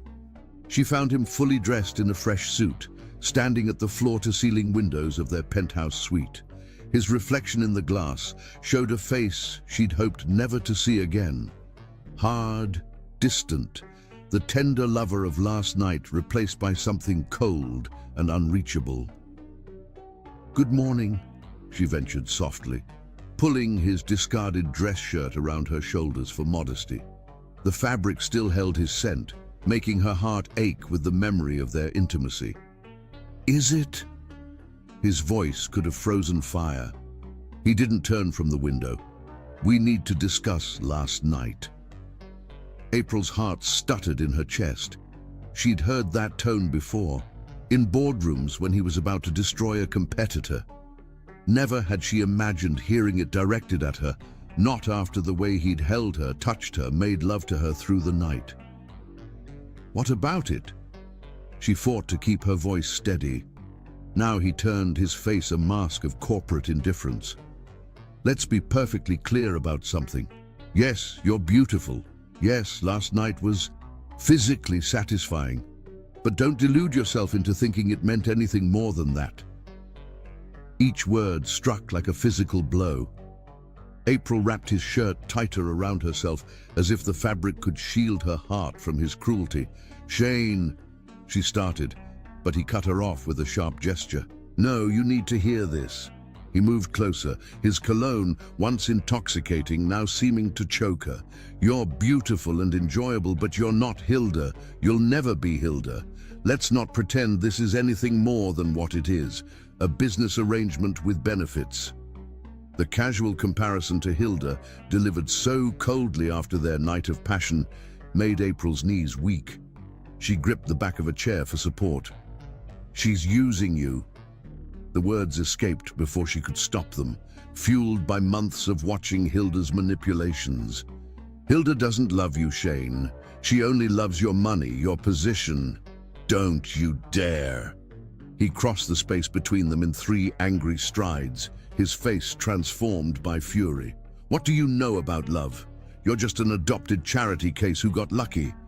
The Damons took you in out of pity, and now you think you can judge someone like Hilda?" April staggered back as if he'd slapped her. Of all the cruel cards he could have played, he'd chosen the one that cut deepest, her adoption, her deepest vulnerability. "How can you be like this?" Her voice cracked with pain. "Last night you were different. You were tender, real. The way you touched me, the things you said. I slept with my wife." His laugh was bitter, ugly. "That's what husbands do. It doesn't mean anything more than fulfilling a marital duty. Did you actually think one night of good sex would make me forget who you really are?" Tears burned behind her eyes, but April refused to let them fall. She'd spent years perfecting the art of hiding pain. First as an adopted child trying to prove herself worthy, then as the daughter of a business titan learning to navigate corporate politics. "Get out." Her voice was quiet but firm. "Excuse me?" His eyebrows rose in mock surprise. "Get out of my room." Steel entered her tone. "If I'm just a duty to be fulfilled, an obligation to be met, then get out. Go back to your precious Hilda." Shane's face darkened dangerously. "This is my suite, paid for by my family. If anyone's leaving, it's you." "Fine." April moved to gather her scattered clothes, her movements precise despite her trembling hands. "I'll go. But remember this moment, Shane. Remember how you chose to destroy something real because you couldn't let go of your pride and your obsession with a woman who only wants your money." "Don't flatter yourself," he sneered, though something flickered in his eyes. "Doubt? Regret? Nothing was destroyed because nothing real existed. You're just convenient, a corporate merger with a pretty face and a willing body." She disappeared into the bathroom, emerging minutes later fully dressed in her clothes from the night before. Her hair was perfectly smoothed, her makeup flawless, the armor of a woman who'd learned early that showing weakness only invited more pain. Shane stood at his phone, already texting, probably Hilda. The sight made April's heart constrict, remembering how those same fingers had traced paths of fire across her skin just hours ago. "Don't bother coming to the Walton mansion," he said without looking up. "I'll have your things sent wherever you're going." Don't worry." Her voice could have cut diamonds. "I never planned to live in a house where I wasn't wanted. Some of us haven't forgotten what it's like to be rejected." That made him look up, something complicated crossing his face. "Where will you go?" "That stopped being your concern the moment you compared me to your precious Hilda."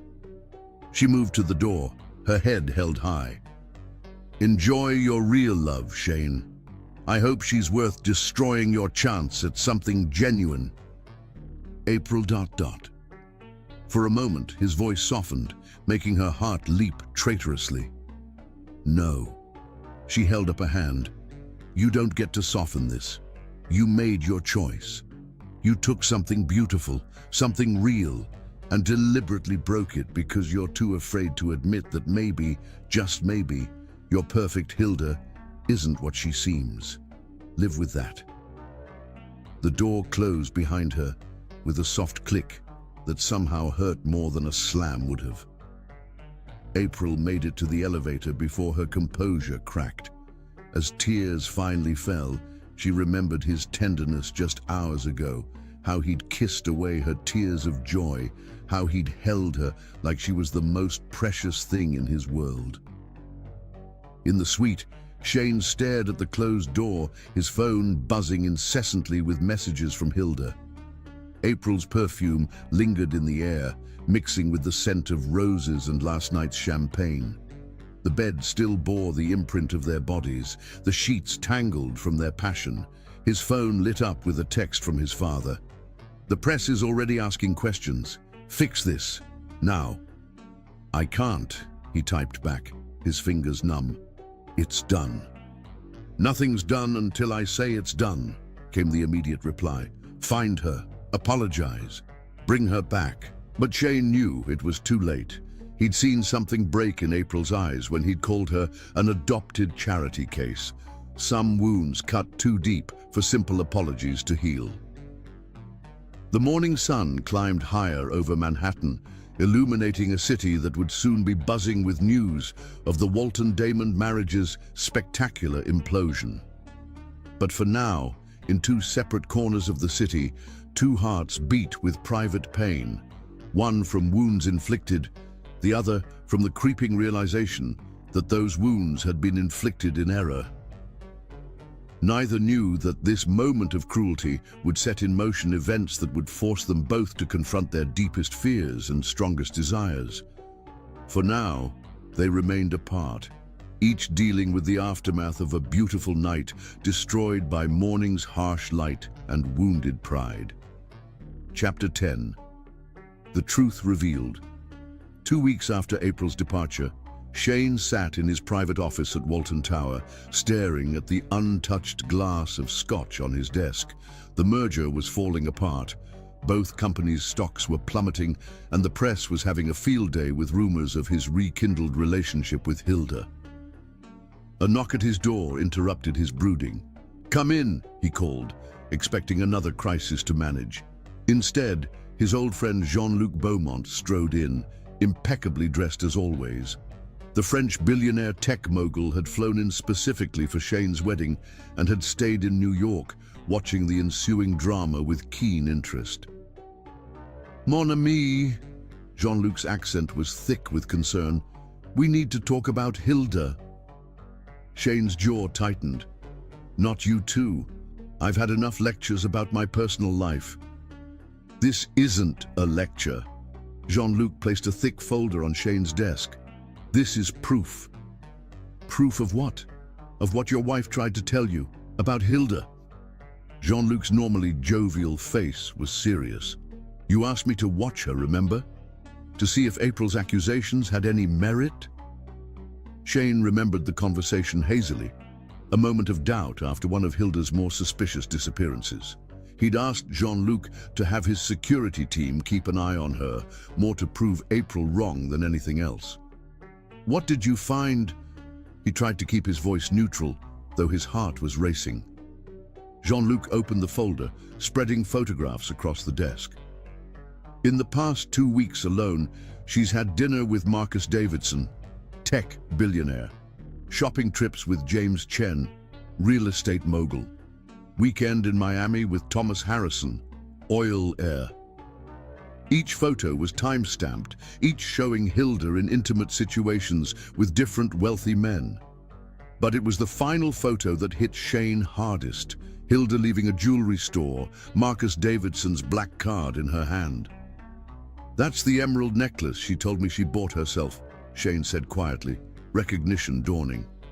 "She's been playing this game for years," Jean-Luc continued, pulling out more documents. Credit card statements, hotel receipts, gift records, all from different men. She's been living quite comfortably off their competing affections. Shane's world tilted on its axis. April's words echoed in his memory. "She's using you." "She doesn't love you, Shane. She loves your money, your position." "There's more." Jean-Luc's voice was gentle now. "We found evidence of insider trading. She's been using information gathered from her relationships to make strategic investments. The SEC would be very interested." Shane stood abruptly, moving to the window. The city spread out below him, unchanged despite his world crumbling. "Why didn't I see it?" "Because you didn't want to," his friend replied simply. "And because she's very good at what she does. But there's someone who did see it, who tried to warn you." April. Her name felt like ashes in his mouth. He'd destroyed something real and precious for a beautiful lie. Jean-Luc gathered the evidence back into the folder. "The question is, what will you do with this information?" Before Shane could answer, his phone buzzed, Hilda's face lighting up the screen. With trembling fingers, he answered, putting it on speaker. "Baby," her voice purred, "I miss you. Can we meet tonight? I have something special planned." "Like your plans with Marcus Davidson?" Shane's voice was ice. "Or was it Thomas Harrison this weekend?" The silence on the other end was deafening. Then, "I don't know what you're talking about." "No?" He laughed bitterly. "Should we discuss the emerald necklace, the weekend in Miami, the insider trading?" "Shane," her voice turned wheedling, "let me explain." "Save it," he cut her off. "We're done, Hilda. Don't contact me again." "You can't do this to me." Her sweet facade cracked. "After everything we've been through? You'd throw it all away for that adopted nobody. That adopted nobody saw right through you." Shane's voice shook with anger. "She tried to warn me, and I was too blind to listen. Goodbye, Hilda." He ended the call, slumping in his chair. Jean-Luc watched him with sympathy.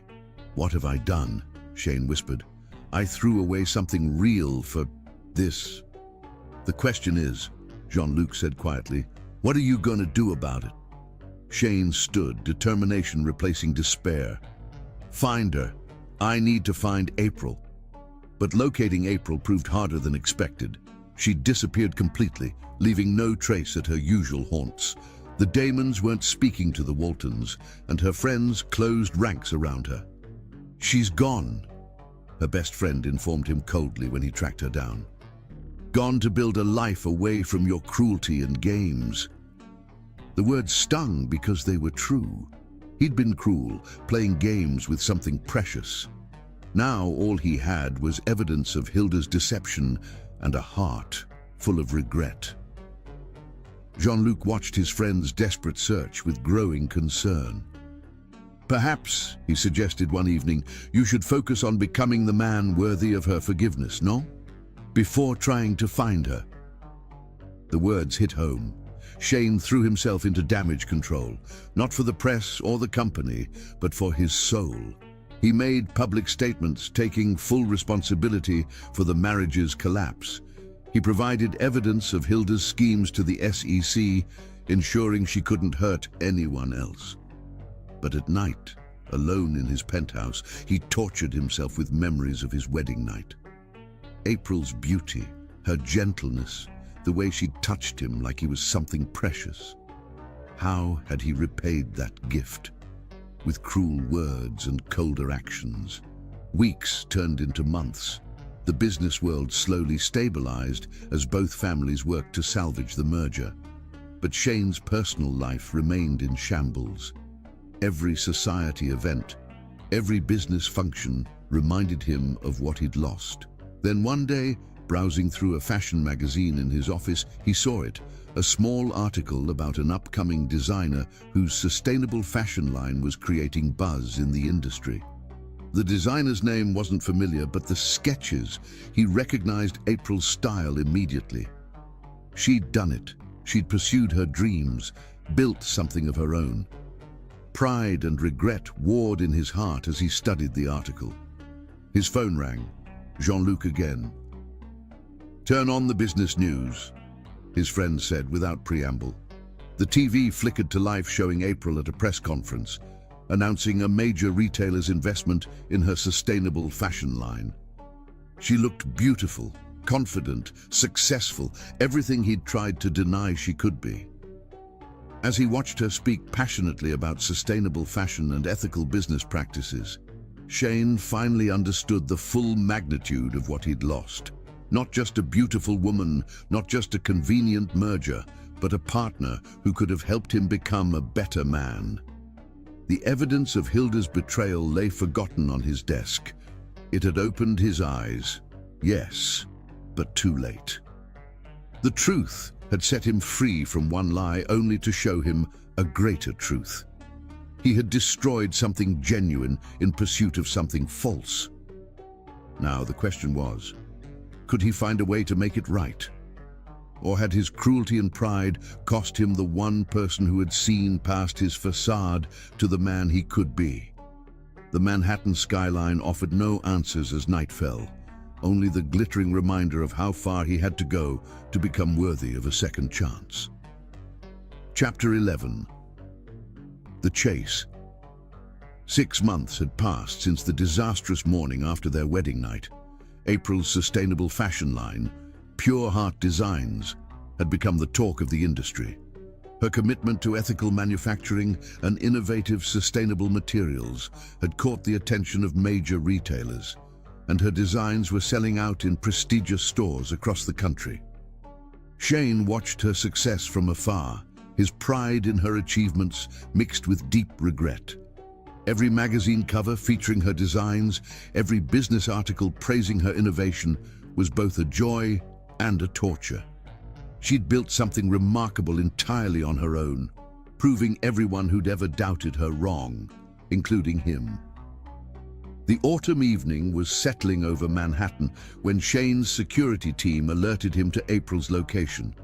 She'd been spotted leaving her new design studio in the fashion district, walking alone despite the late hour. Without thinking, he ordered his driver to follow, keeping a discreet distance. April's figure cut an elegant silhouette against the city lights. She'd changed in the past months. There was a new confidence in her stride, a strength that came from proving herself on her own terms.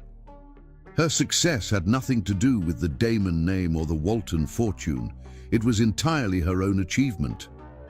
As she turned down a quieter street, Shane noticed 3 men emerge from the shadows, their intentions clear in their predatory movements. His heart stopped as he saw them begin to follow her. "Stop the car!" he ordered sharply, already opening the door before the vehicle fully halted. April had noticed her followers too. Her pace quickened, but the men moved faster, cutting off her escape routes. Shane was already running when he heard her first cry of alarm. "Hey, beautiful," one of the men called, his voice carrying menace. "Why don't you share some of that designer money with us?" "Stay back." April's voice was steady despite her fear. "Take my purse if you want it, but stay away from me." "Maybe we want more than your purse," another man leered, reaching for her arm. That's when Shane arrived, his fist connecting with the nearest attacker's jaw with a satisfying crunch. Years of boxing training kicked in as he positioned himself between April and her assailants. "Touch her again." His voice was deadly quiet. "And it will be the last thing you ever do." The thugs, realizing their easy target now had very dangerous protection, backed away slowly before turning to run. Shane started to pursue them, but April's hand on his arm stopped him. Shane. Her voice trembled slightly. What are you doing here?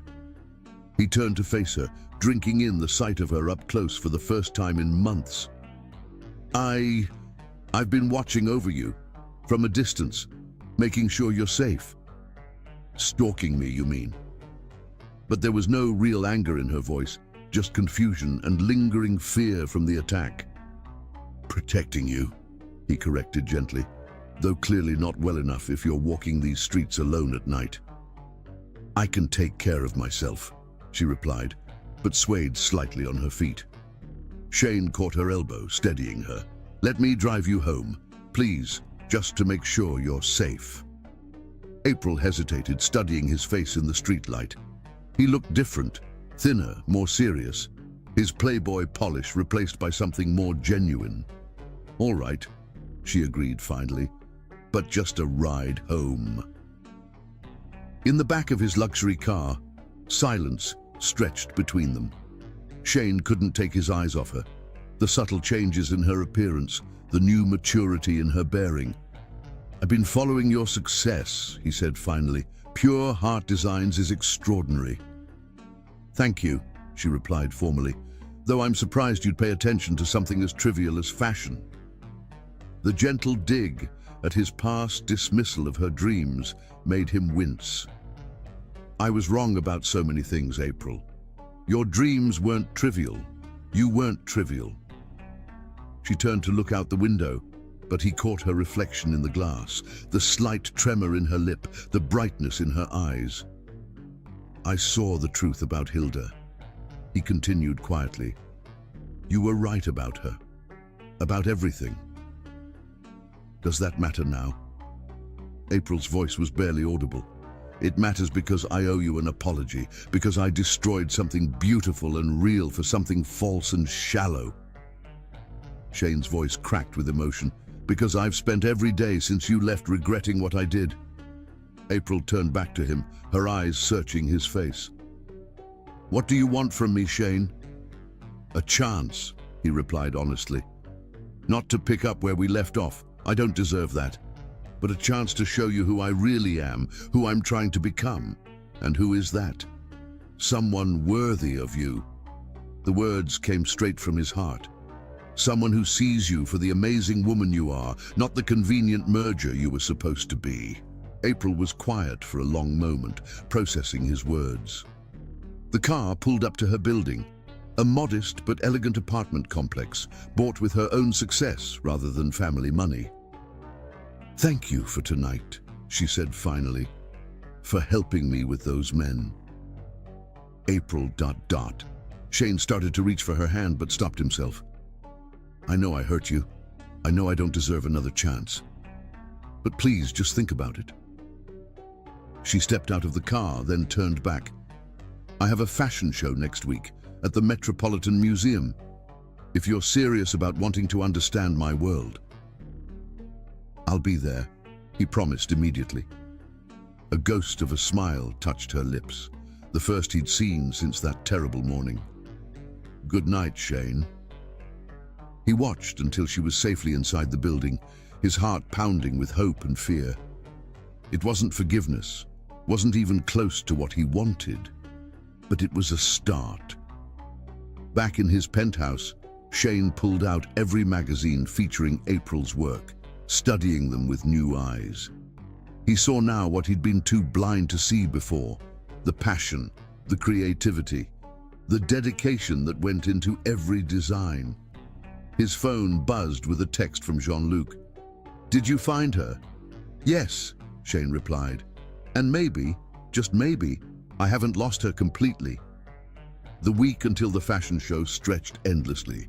Shane threw himself into learning everything he could about sustainable fashion, ethical manufacturing, the entire world April had created for herself. He realized something profound. April hadn't just built a successful business, she'd created something meaningful. Her designs weren't just beautiful, they were changing the industry, proving that fashion could be both luxurious and sustainable. The night of the fashion show arrived, and Shane arrived early, taking his assigned seat in the front row. The anticipation in the room was electric. Pure Heart Designs had become the hottest ticket in fashion. When April appeared briefly before the show, she looked stunning in one of her own designs. Their eyes met across the runway, and something passed between them. Recognition, possibility, hope. The show itself was a triumph. Every piece showcased not just April's talent for design, but her commitment to sustainability and ethical production.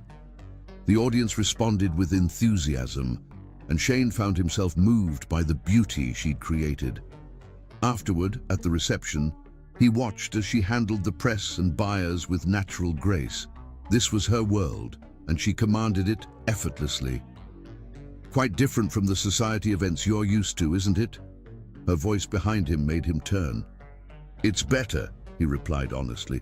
This is real. What you've created here, it's extraordinary. April studied him, noting the sincerity in his eyes. You've changed. I'm trying to, he admitted. You made me want to be better. Not for the company, not for our families, but for myself, for any chance of being worthy of you. Before she could respond, they were interrupted by buyers wanting to discuss orders. But as April moved away, she glanced back at him with something softer than her usual professional mask. The night ended with possibility hanging in the air between them. No promises were made, no declarations exchanged, but something had shifted. A door that had seemed permanently closed was now perhaps slightly ajar. As Shane headed home, he felt hope for the first time in months. April hadn't forgiven him yet, but she'd allowed him this glimpse into her world. It was a beginning, and he promised himself he wouldn't waste it. The city lights twinkled around him like stars, witnesses to the possibility of redemption, of love rebuilt from the ashes of pride and prejudice. The chase wasn't over. It was, in many ways, just beginning. But this time, Shane was pursuing not just April, but the better man he could become with her in his life. Chapter 12. Love Renewed. After the fashion show's success, Shane and April's reconciliation blossomed into something deeper than either had imagined possible. This wasn't the arranged marriage of before. This was real love, born from understanding, respect, and genuine desire. Shane stood before the world's media at a press conference, his hand holding April's firmly. His voice carried the weight of truth as he declared, "I want to do this right. Our first marriage was built on business. This one will be built on love. I stand before you today, not as the heir to Walton Industries, but as a man who nearly lost everything because of his pride." April squeezed his hand as he continued, "I made terrible mistakes. I let prejudice blind me to what was real. I took something precious and pure and tried to break it. But sometimes life gives you a second chance if you're brave enough to take it. April didn't just forgive me. She taught me what real love means." Their second wedding was everything the first should have been. The plaza's grand ballroom was transformed into an ethereal garden featuring sustainable materials that honored April's commitment to ethical fashion. She had designed her own gown, a masterpiece of sustainable silk that seemed to float around her like moonlight given form. When Shane saw her walking down the aisle, his heart stopped. "You are the most beautiful thing I've ever seen," he whispered as she reached him, inside and out. April's eyes glistened with tears as she whispered back, "You see me now, really see me." Their vows were written from the heart, not crafted by corporate lawyers. Shane's voice shook with emotion as he spoke. "April, I once promised never to accept you as my wife, never to touch you." Those were the words of a fool who didn't understand what love really means. "Today, I make new promises. I promise to cherish every moment with you. I promise to support your dreams as if they were my own. I promise to spend the rest of my life proving that I deserve this second chance." April's response made even the most hardened business tycoons in attendance wipe away tears. Shane, you broke my heart once, but in breaking it, you gave me the strength to become who I really am. Your cruelty pushed me to chase my dreams, and your redemption showed me that true love can heal any wound. I promise to love both the man you are and the man you're still becoming. I promise to be your partner in all things, your shelter in every storm, your compass when you lose your way. The reception was a celebration not just of their love, but of transformation. April's sustainable fashion empire had grown beyond anyone's expectations, and Shane had become her biggest champion. The corporate merger that had once been their prison was now just a footnote to their personal story. Their first dance was to A Second Chance at Love, performed by a string quartet. As they moved across the floor, Shane whispered, "I love how your business mind works as brilliantly as your creative one." April smiled up at him. "And I love how you've learned to balance power with tenderness." Later that night, in the plaza's royal suite, passion overwhelmed them both.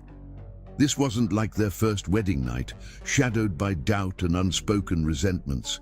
This was pure love, expressed through touch and taste and whispered words of devotion. "I love you," Shane breathed against April's skin, tracing patterns of adoration across her body. "Every part of you, your strength, your grace, your brilliant mind, your incredible heart." April's response was to pull him closer, their bodies moving together with an intensity that surprised them both. This wasn't just desire, it was redemption, forgiveness, love in its purest form. "You're everything," she whispered between kisses. "Everything I never dared to hope for." Their passion built to such heights that the antique bed, despite its solid construction, couldn't withstand their enthusiasm. With a dramatic crack that made them both freeze, the frame gave way beneath them. For a moment, they stared at each other in shocked silence. Then April began to giggle, and Shane's deep laugh joined hers. "Did we just break the bed?" she gasped between fits of laughter. "I believe we did." Shane grinned, pulling her close against his chest. "Should I apologize?" "Never apologize for loving me too much," she whispered, drawing him down for another kiss that promised more passion to come. They lay in their destroyed bed as dawn painted the sky in shades of pink and gold, bodies entwined, hearts beating as one. The broken bed frame would become part of their personal legend, a testament to love's power to overcome pride, prejudice, and even the strongest of barriers. "I was so blind," Shane mused, stroking April's hair. "All that time wasted on pride and prejudice when real love was right in front of me." "Not wasted," April corrected gently. "That journey made us who we are. Your cruelty pushed me to prove myself. My pain taught you empathy. We had to break before we could rebuild something stronger." Their story wasn't just about second chances or redemption. It was about two people who found their way through darkness to a love stronger than duty, stronger than pride, stronger than even the most carefully constructed business merger. As morning light filtered through the windows, Shane and April remained wrapped in each other's arms, their love having literally broken the bed, a fitting end to a night of passion that marked not just their second wedding, but the true beginning of their life together. "What happens now?" April asked softly, tracing patterns on Shane's chest. "Now," he smiled, rolling them over carefully on their broken bed, "we build something new, together. No more hiding behind corporate masks or social expectations, just us, living and loving as ourselves." Their laughter and whispered words of love continued as the sun rose over Manhattan, promising a new day and a new beginning. The world would soon be abuzz with news of their romantic reunion and spectacular second wedding. But for now, they remained in their private paradise, where a broken bed told the story of love strong enough to break through any barrier. The end.